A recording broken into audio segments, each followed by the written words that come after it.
Una fuente de voltaje DC práctica puede proporcionar una corriente de 5 amperios cuando por un instante se encuentra en cortocircuito. Adicionalmente puede suministrar potencia de 225 vatios a una carga de 25 ohmios. Calcular: A. El voltaje de circuito abierto. B. La máxima potencia que puede entregar a una resistencia de carga RL. Y C. ¿Cuál sería el valor de esa resistencia de carga RL? Bien, sin más, entonces vamos a ver la solución.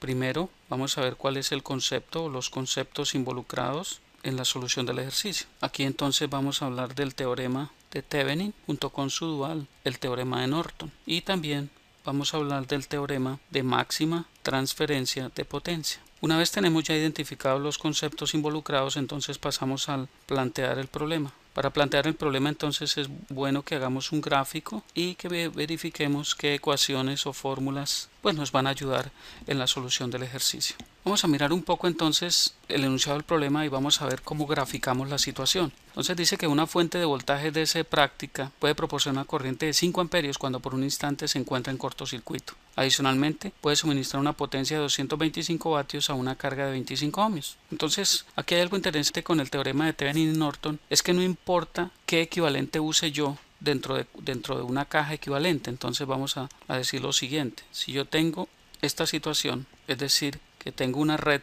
que me alimenta una resistencia de carga RL cualquiera, no importa lo que yo tenga dentro de esa caja, puede ser una resistencia, puede ser una fuente de voltaje en serie con una resistencia equivalente de Thevenin o una fuente de corriente en paralelo con una resistencia de Norton. No interesa para este caso. Entonces, lo que vamos a hacer en este caso es a colocar una fuente de corriente en paralelo con una resistencia de Norton. Entonces, ¿qué es lo que tenemos aquí? Pues tenemos una R de Norton y tenemos una I de Norton.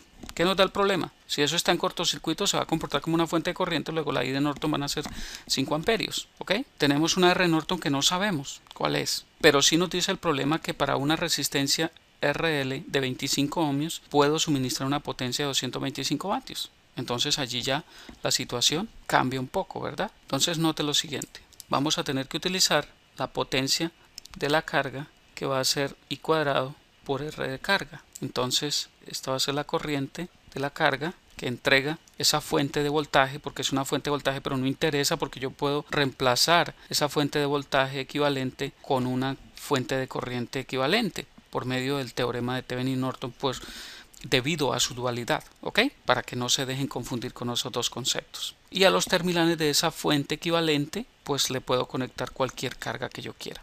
Entonces vamos a utilizar esa fórmula: potencia igual a I cuadrado por R, en este caso potencia de la carga igual a I cuadrado por RL. De ahí entonces, ¿qué conocemos? Conocemos la potencia, 225 vatios, conocemos la resistencia de carga, 25 ohmios. ¿Qué tenemos que calcular? La corriente. Con la corriente entonces podemos hacer un divisor de corriente. Vamos a decir entonces que la corriente I va a ser igual a la corriente de Norton, que la conocemos, son 5 amperios, multiplicado por la R de Norton sobre la suma de las dos resistencias, la R de Norton más la R de carga. La R de carga es 25 ohmios, la R de Norton no la conocemos, la I de Norton la conocemos, que son 5 amperios, y ahí fácilmente entonces despejamos la R de Norton, que sería la misma R de Thevenin, ¿verdad? Por la dualidad que existe. Muy bien, entonces ahí ya está prácticamente planteado el problema de una forma sencilla. Ahora sí vamos a pasar al tercer punto, y es a la solución numérica del ejercicio. El tercer punto es la solución del ejercicio. Entonces, ¿qué datos nos da el problema? Los datos que nos dan son que la potencia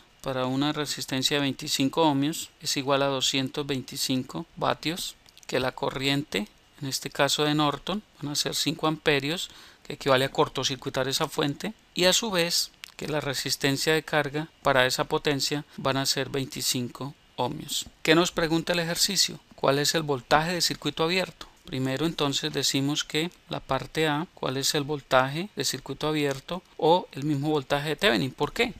Porque resulta que el voltaje de circuito abierto es en los terminales de la fuente o de la red equivalente. Entonces, ¿cuáles son los terminales? Entonces, entre A y B, ese es el voltaje de circuito abierto. Es entre los terminales A y B, y ese es el voltaje equivalente de Thevenin, ¿ok?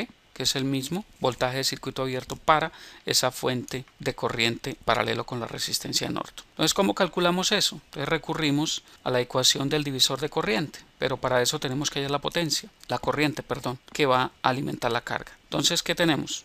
Entonces decimos que la potencia de la carga son 225 vatios, va a ser igual a I cuadrado, que no la conocemos, por la resistencia que son 25 ohmios. Luego de aquí podemos despejar I cuadrado y eso nos da 225 vatios sobre 25 ohmios. Luego I cuadrado va a ser igual a 9. De ahí fácilmente podemos determinar que la corriente de la carga real va a ser 3 amperios. Con esa corriente entonces aplicamos el concepto de divisor de corriente para poder calcular la R de Norton, que es muy fácil. Entonces vamos a decir que los 3 amperios van a ser iguales a los 5 amperios por la R de Norton sobre la suma de las dos, R de Norton más la R de la carga, que son 25 ohmios.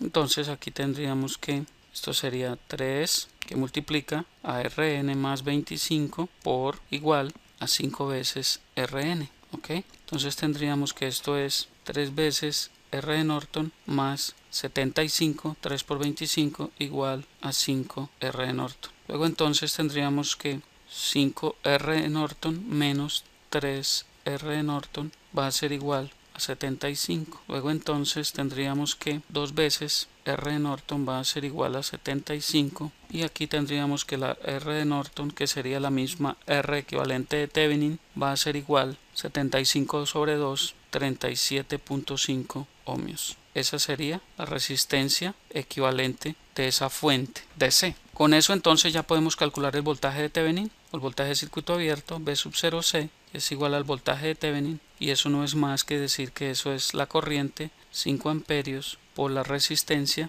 que serían 37.5 ohmios. Luego el voltaje V sub 0C o voltaje de Thevenin va a ser igual 187.5 voltios, y esa es la primera respuesta que estamos buscando. Ahora la parte B. La parte B ya se convierte en algo muy sencillo, y es decir que la potencia máxima que puede recibir esa fuente, una resistencia de carga conectada, va a ser el voltaje de Thevenin al cuadrado sobre 4 veces la resistencia de Thevenin, que ya la calculamos. Entonces el voltaje de Thevenin al cuadrado va a ser 187.5 voltios elevado al cuadrado sobre 4 veces la resistencia de Thevenin o de Norton, que sería 37.5 ohmios. Y haciendo esa operación matemática llegamos a que la potencia máxima sería igual a 234.375 vatios aproximadamente. Como ven, esa potencia debe ser mayor que la potencia entregada a la resistencia de 25 ohmios, que es 225 vatios. ¿Ok?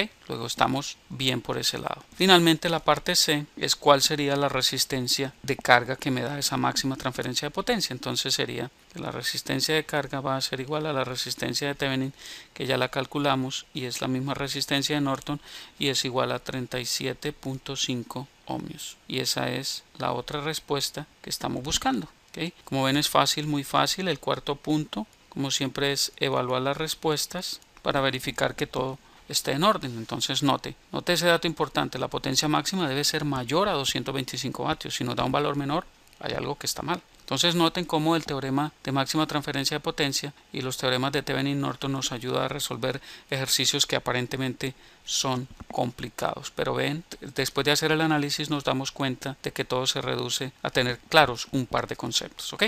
Me agrada muchísimo compartir esta información con ustedes. Repasen el ejercicio cuantas veces sea necesario para que lo entiendan muy bien y afiancen estos conceptos. Me da mucho gusto compartir esto con ustedes. Les habló Hernán Puente de www.miprofesordefísica.com. Hasta pronto.